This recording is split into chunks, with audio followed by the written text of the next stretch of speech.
minutes as the designee of the Majority Leader. Thank you, Mr. Speaker. I ask unanimous consent that all members have 5 legislative days in which to revise and extend their remarks and include extraneous materials in the subject of this special order. Without objection. Mr. Speaker, there's hinge points in history. There's times at which you can sense that history is moving almost on a hinge from one trajectory to another trajectory, and my sense and my observation is that the United States is experiencing such a hinge right now. Okay, what's the hinge? What's the change? What's going on? Here's what's happening.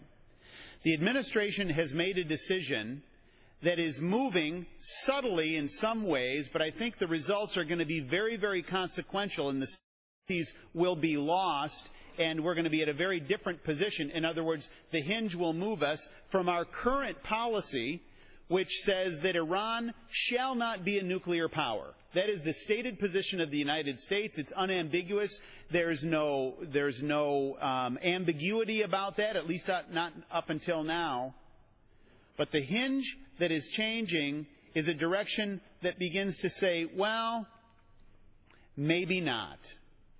Maybe instead we need a policy of containment. And that's a very dangerous direction, Mr. Speaker. That's a direction that we ought not go. It's a direction, unfortunately, that the Obama administration is leading us right now, and I'm convinced it's a mistake.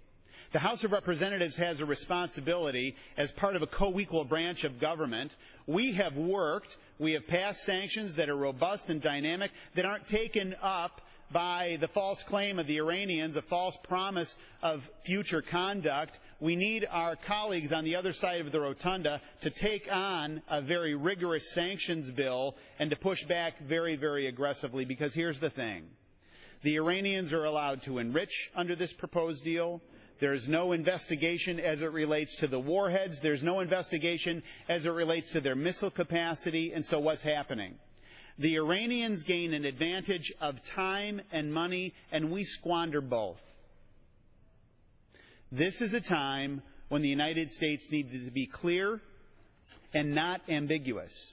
So there's members who are gathered here today, Mr. Speaker, to talk about the seriousness of this issue, to admonish the administration and encourage them to change course, and we hope to highlight the significant nature of this shift in American foreign policy that we're seeing lay out before us as we speak.